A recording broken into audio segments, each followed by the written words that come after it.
And okay, don't know where they came from. So let me just give you a brief overview. So I work for the National Security Agency, we're also known as NSA, and we exist to protect the United States and its citizens that wish to do harm to us. Okay, this is accomplished through two missions: cybersecurity and signals intelligence. Currently, I work within the Directorate of Cybersecurity, and it's a vast organization, and we need people of all sorts of backgrounds: math, science, engineering, all sorts of technology, anything you can think of. We have personnel that work there. So what we do as cybersecurity, we aim to eliminate threats to the United States and the national security system through improving everyone's awareness about cybersecurity, the education, and the research. We also have what's known as our Foreign Signals Intelligence branch.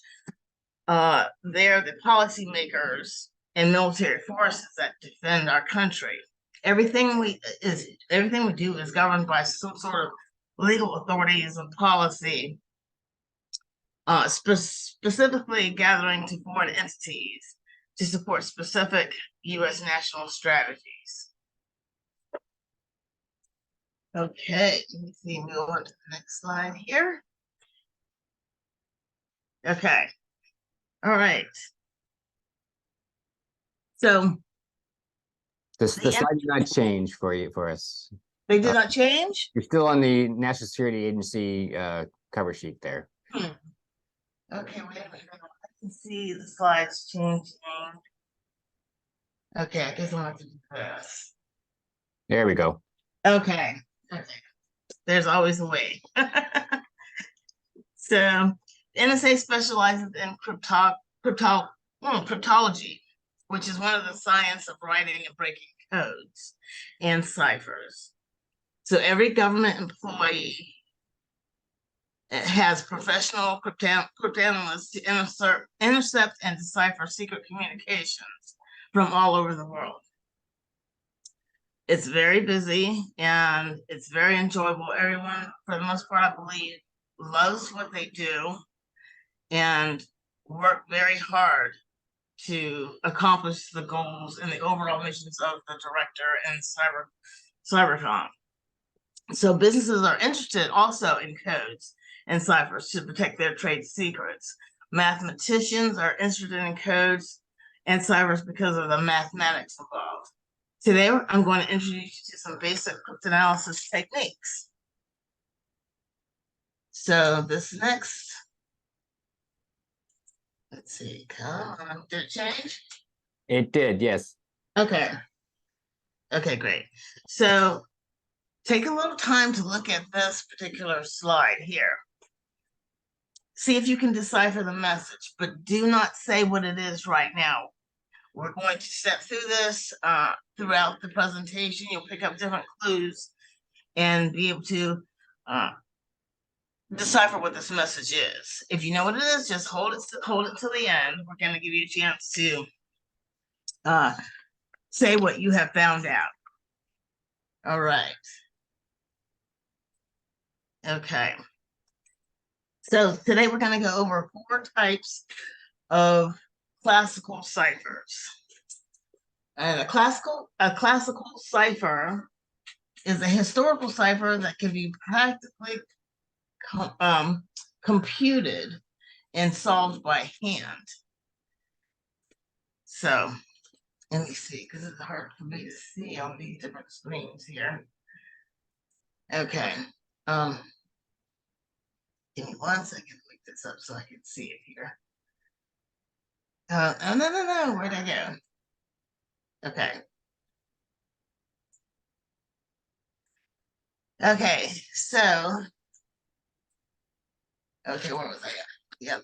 Okay, now let me see if I can click this.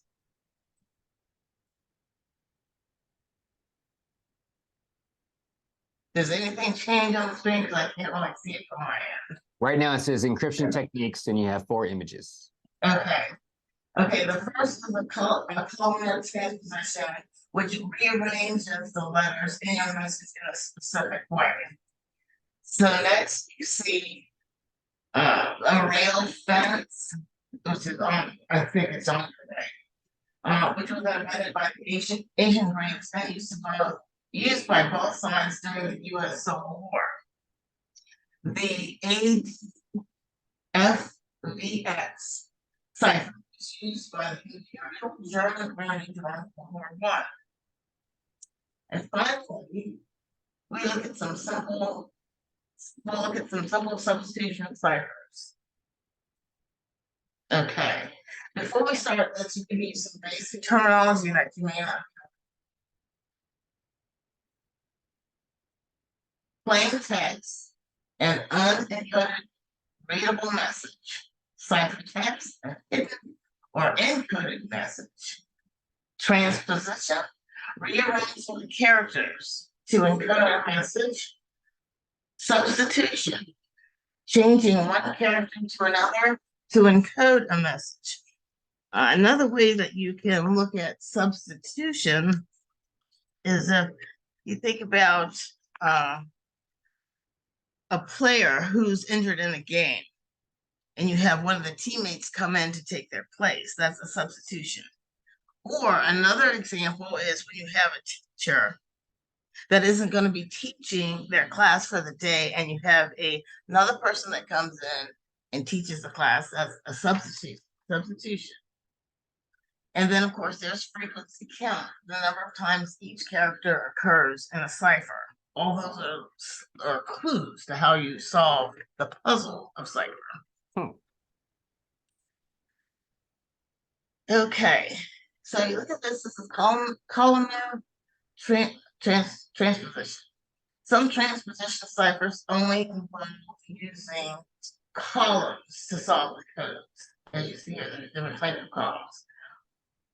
The original letters of the message are all there. However,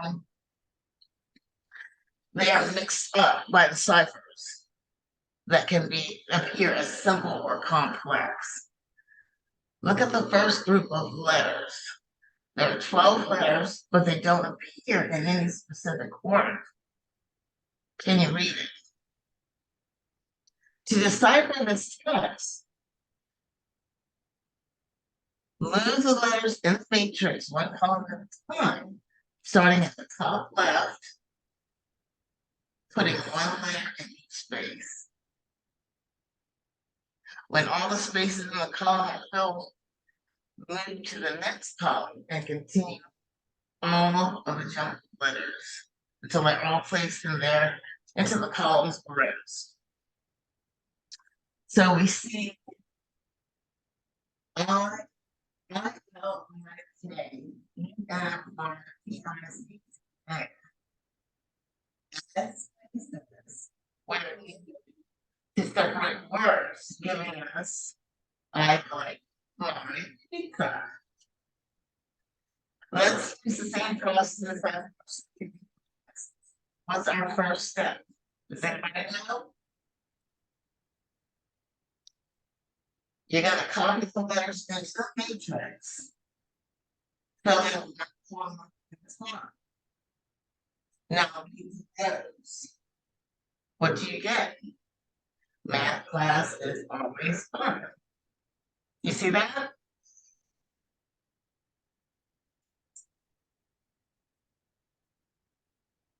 Okay, the next cipher we will discuss is called the rail fence cipher. This cipher dates back to pre-Middle Ages, but it was commonly used by both sides during the U.S. Civil War. To create a simple rail fence cipher, the letters in the text are split into groups by altering the letters into the first and second group. To solve a rail fence cipher, the plain text is written down diagonally on successive what they're called rails. of an imaginary fence, altering the top black letters and the bottom purple letters until the end is revealed.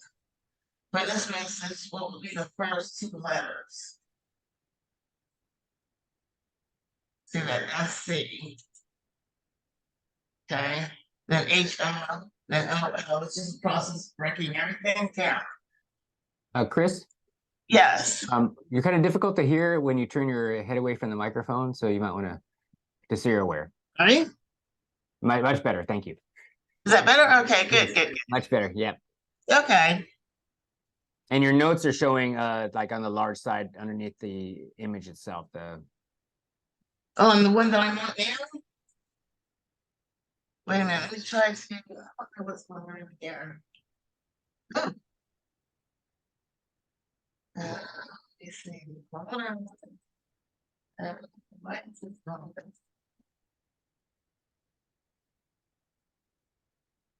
Are you thinking full screen?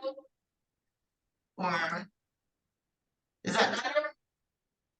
Yeah, we can see that great, Is yes. that better? Okay, my apologies. And then the microphone, yeah, as long as you're in front of the microphone, that's good too. Okay, okay, gotcha. All right, so let me get back to my where I was at here. Okay. Give me 1 second here. Let me features on my thing here. I had to print the slides because it's too much for me. So in June 1918, an additional letter V was added to the cipher. Okay, that expanded the grid to 6 by 6, allowing 36 characters to be used. The cipher is named after the 6 possible letters used in the cipher text: A, D, F, G, V, and X. You see, it goes up and down, it goes across and down. The letters were chosen deliberately because they're very different from one another in the Morse code. Mm. That reduced the possibility of operator error. The ADFGVX cipher includes numbers and letters.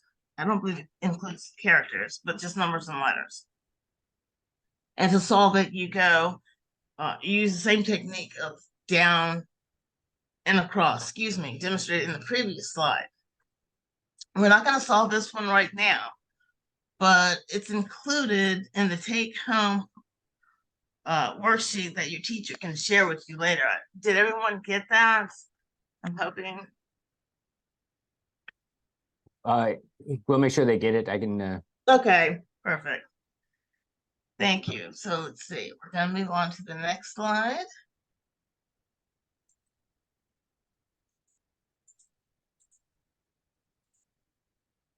Okay, this one is simple substitution.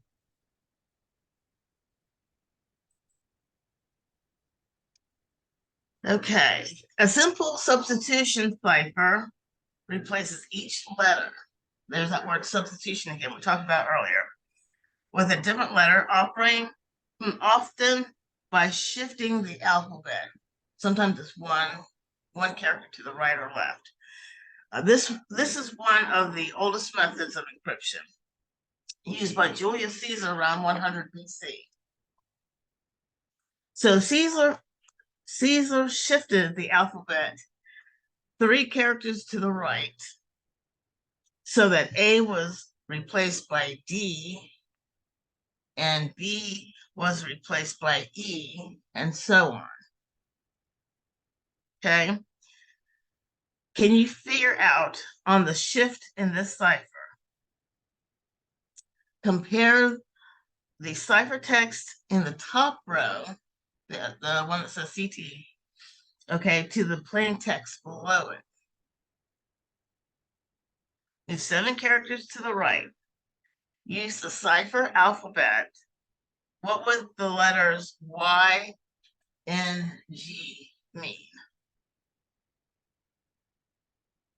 Fun. You see how that's done? Shifting the letters.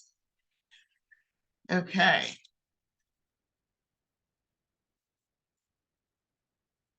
simple substitution continues. So Caesar simple encryption worked fine at that time since most of the population could not read or write. So adding any encryption was sufficient.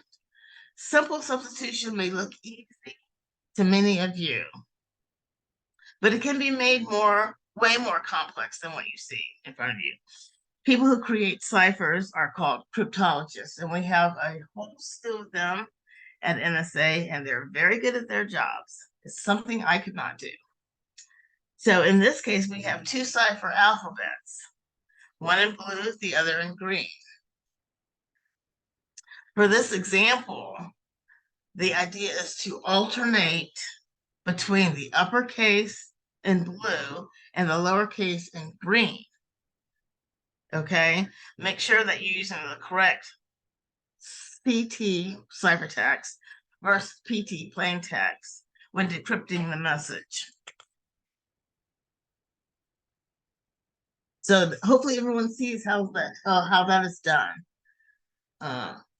It takes some time.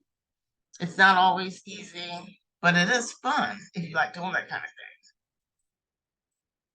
So here we're creating a keyword substitution cipher. Okay. So now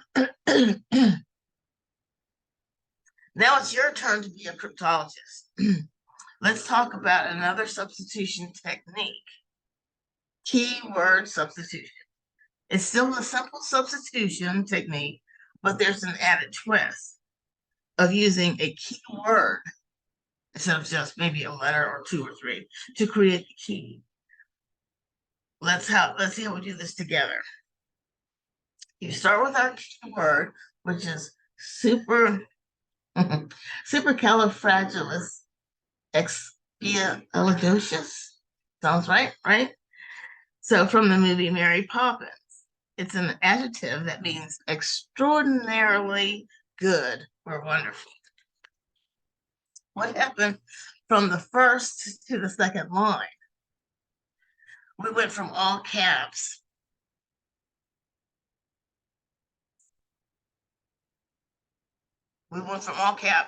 to lower letters. What happened to the second or third line? So you're changing the alphabet up, you're comparing different lines, you're removing things. So after using that particular shift, no letter is in its original character in the cipher. The final key is on another set of lines that we'll show you later. So this keyword cipher exercise, using the keyword cipher we just created in the last slide, we can solve this quote from Steve Jobs.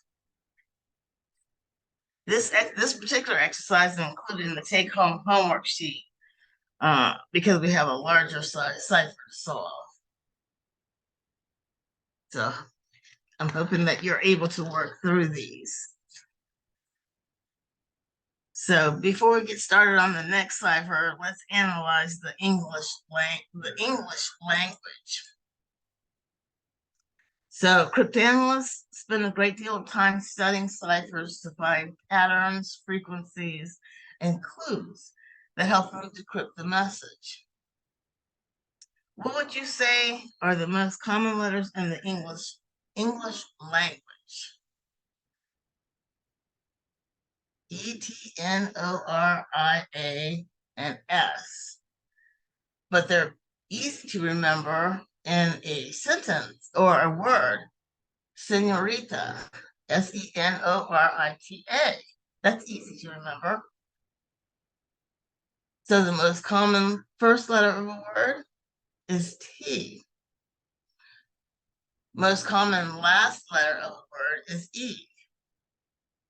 So you look at these different commonalities, and it makes things just a little bit easier when it comes to deciphering code. So the most common three-letter combinations, the, and, ion, int. Okay.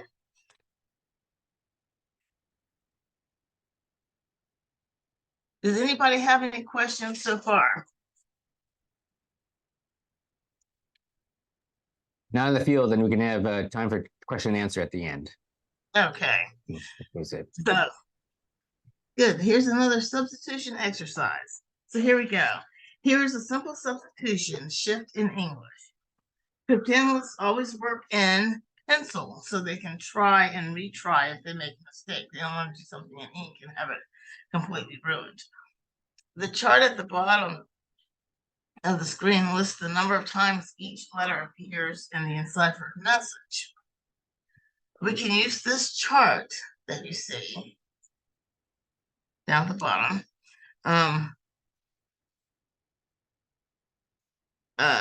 to tell us the number of times each letter appears in the enciphered message. We can also use this chart and our knowledge about the English letter frequencies that we talked about earlier to help us decipher this and any other message. Using the information within this frequency chart, which letters occur first, or should I say occur the most? So look through these and just look at the letters that how often they appear. You see E's quite a bit of time, you see S's quite a bit of time, but there's of course there's more than others, and so P is one of them, Z is another. Those are the three most frequently occurring letters in this particular cipher. Okay, does anyone notice anything about the plain text alphabet yet? The letter J, Z, and F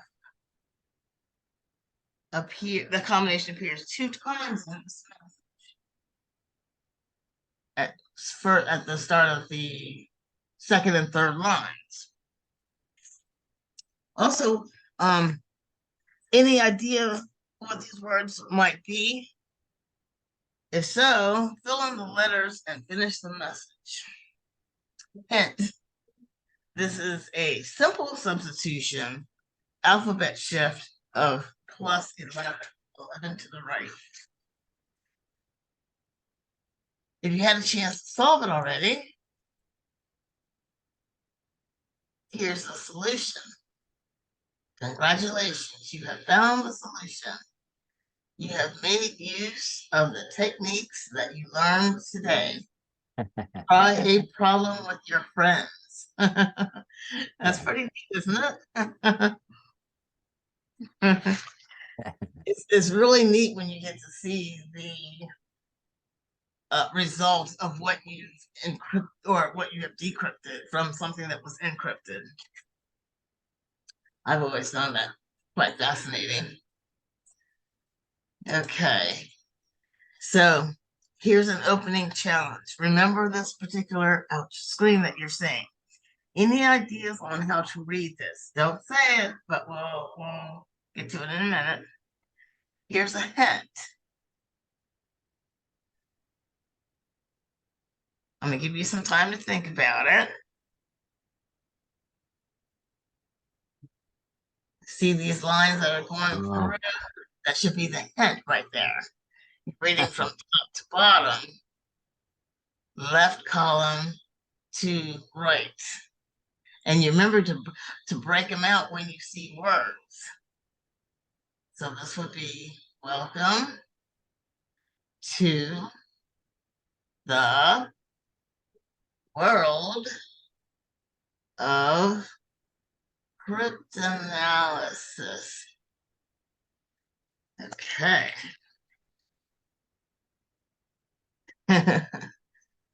All right, now that you're all expert cryptanalysis, we have one last challenge for you.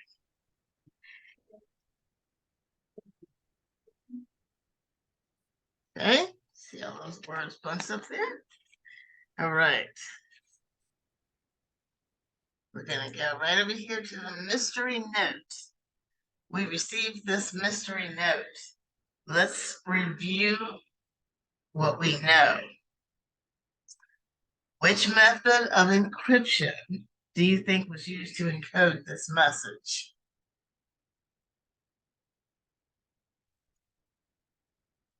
Are our high frequency letters what we would expect for a transposition?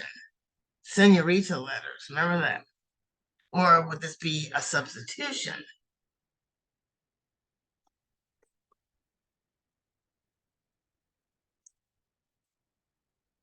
Let's think about the techniques we've learned so far. What were they again? Anybody remember? You can go ahead and say it if you want. So, columnar transposition, rail fence, ADFGX, AFGVX, simple substitution, and keyword substitution. We know it's not AD. We know it's not the last three that we see there. Okay, why not? Because it includes the letters ADFGX. They're not in pairs. Those groups. Looking at the letter frequencies, does it look like a substitution? No, because all of the senorita letters are represented. See that? That leaves us with either rail fence or columnar transposition. Okay, there's 24 letters that would completely fill a matrix. So let's try a columnar transposition first.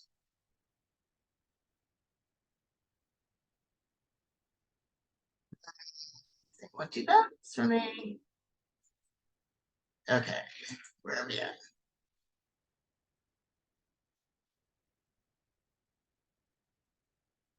Okay, who has deciphered this mystery note?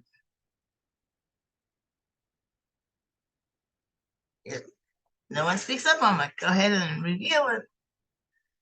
So, polyalphabetic substitution, multiple cipher analysts, keywords, and code words.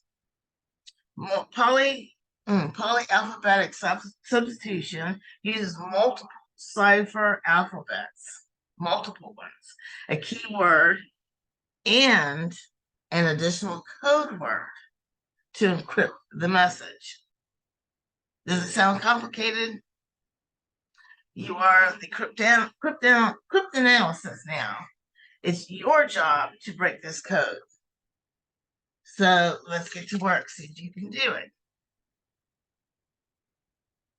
it.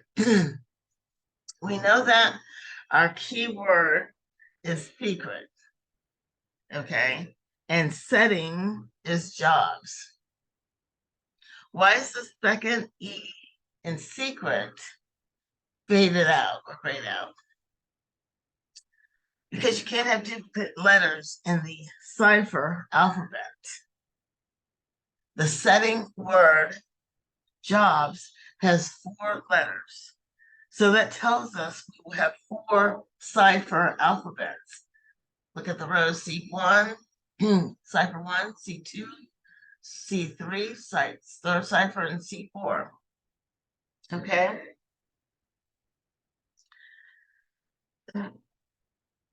Where's that? Oh, the 5th row in the matrix, down the bottom, the plain text. That's our plain text matrix right there. So the setting word jobs is used to start the first column. See, look up and down, jobs, JOBS, and the first column to the left above the plain text A. Once the setting word is entered, we continue the remaining letters in the alphabet, removing any letters in the keyword. Okay? For our first cipher alphabet, we start with J from our setting word right here, jobs. The next letters would be K, L, M, up to Z, because then you have secret right there. but skipping R, S, and T, which are part of the keyword secret. After the Z, we put our keyword secret, S-C-E-R-T, without the E. Don't repeat it. And then the remaining alphabet letters starting with A. See how it gets a little complicated as you go along. For the second cipher alphabet, we start with the O in jobs. So what would come next? P. What about the third cipher alphabet? And what about the last one? So now we're ready to decrypt our message. Any ideas on how we're going to do that? Excuse me. So you remember, you're going to alternate the cipher alphabets with each letter using a different row. C1, C2, C3, and C4 that you see there. So let's work through this one letter at a time.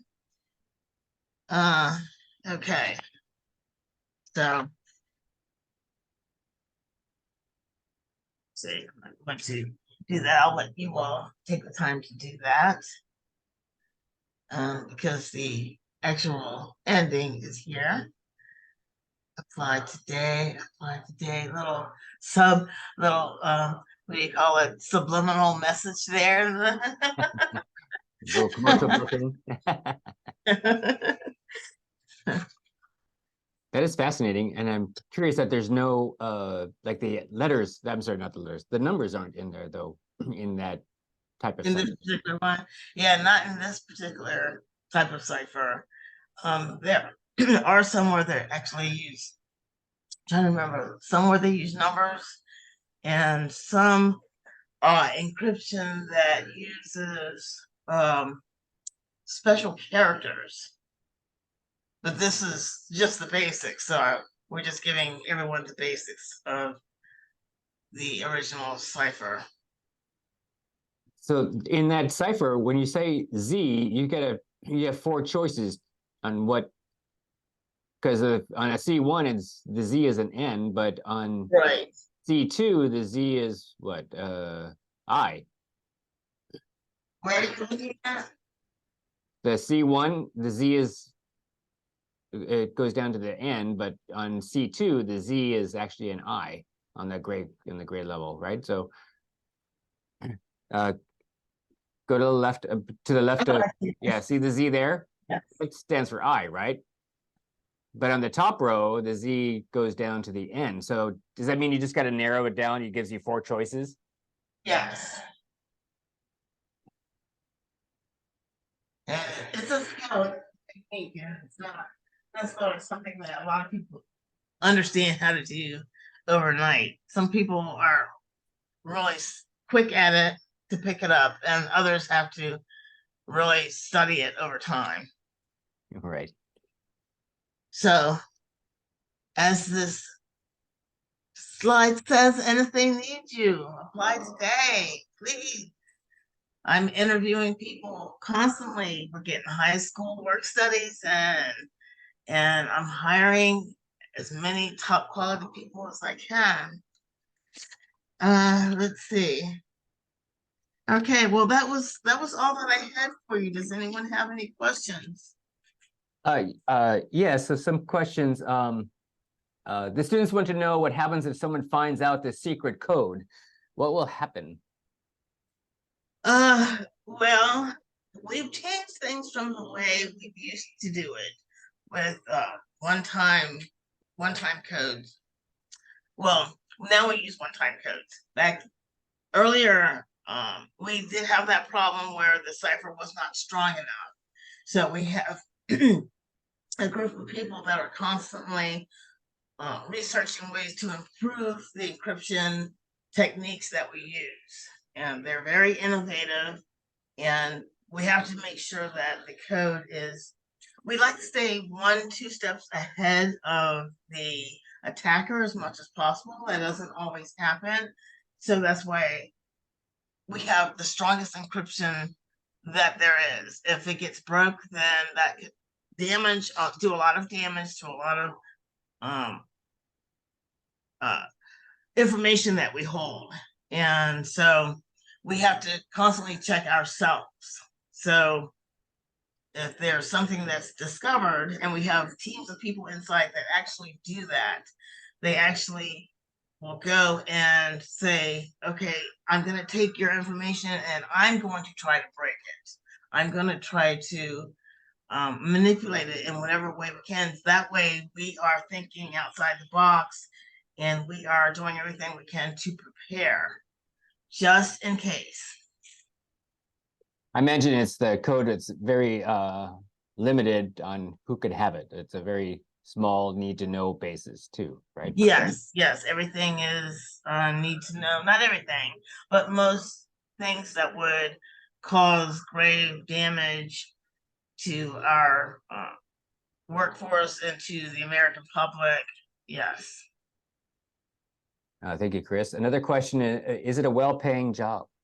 I would have to say yes, it is. Some are better paid than others. But I can tell you that if you specialize in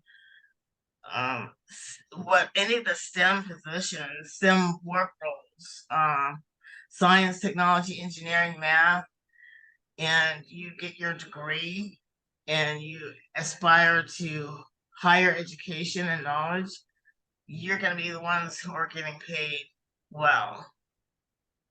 And the benefits are there too, right? So it's Yes, benefits are there. Yes, that is one of the I guess you could say benefits that have made a lot of people who have left the federal government with NSA decide to come back, because while the pay sometimes looks more inviting outside, they realize that, hey, well, now I've got a family now, or hey, I want to be able to take time off when I want to. I want health care and life insurance, and have the agency help me pay for some of that. Fantastic. Yes, this is the place to be. super. Another question, are you considered government officials? Yes, I would have to say yes. We work for the federal government. NSA is a federal government agency. It also falls under the intelligence community. So our leader, our director, is actually dual-headed, meaning that he uh, not only leads the NSA workforce, but he also leads the U.S. Cyber Defense Network workforce. Great. And there's programs out there like Cyber Patriot and other items that help you into getting into this cryptanalysis, right? Yes, yes. And anyone who wants to know more about what we do, you can actually go to our NSA website, nsa.gov, and you can research all about us. I believe there's some videos out there you may want to look at. And when it comes time for you to apply for a job, if you want to apply during your freshman, sophomore, junior, your junior year of high school, I'm trying to think because my daughter just did this, your junior year of high school, to work in your senior year, you can go to intelligencecareers.gov and then search high school work study. And you will find jobs in Maryland, Georgia, Colorado, Hawaii, and I believe Texas. So all of them should be out there. Awesome. And if you're a junior now, go ahead and apply. The closing date is the 15th of October. So we'll be looking for you. Fantastic. Question is, how did you get interested in the field, Chris? I got interested. I was actually working somewhere else. My sister actually started working at the agency before I did. She was a high school work study. And I heard about all the good things that you could do at NSA. And I said, okay, well, let me give it a whirl. I went ahead and applied. At that time, when I applied, I did not have a college degree. And they still let people in without a college degree. But you're not one of the people that get paid well. So I, since then, of course, I went and got my, associates, my bachelor's, my master's, and I got one more year on my doctorate. So, and the one good thing about, another good thing I should say about working at NSA is the flexibility. So if you come in and you're in what's called the first 2 years program. So you're basically there to see if you really live up to what you say you can do, and you're going to be trained while you're there. And if you like it, you're and you meet all the requirements, you're going to be um, official representative of NSA, and then you can look at job vacancies internal and say, oh, I'd like to know about what that office does or that organization. You simply apply, you interview as if you would on the outside, but it's and they're also competitive, but you show the real desire to work in another area in your trade craft maybe, or somewhere outside of that, and you meet the qualifications, more than likely you'll be in the running to be hired. So it's the flexibility of being able to move around within the agency, which a lot of people really like. One more question. What skills or classes do you think is needed to get this job, this type of job? Let's see. Business classes, if you want to work in the business realm. Let me think. Math, definitely math, as many upper level math classes as you can take. If you're interested in more in-depth studies, engineering, anything that goes along with the engineering work and work roles and career fields. Excuse me. Any type of cybersecurity, that's big. They just set up a new office, if you will, to help with the challenge of cybersecurity, and security itself is a big one. So yes, any of those areas are fantastic, as well as any programming skills you might have, or database skills. Make sure you put any of those kinds of things, mark them down on your resume, so that someone sees that and they're like, oh, this person has these skills. I think I want to talk to them. Trust me, I do it all the time.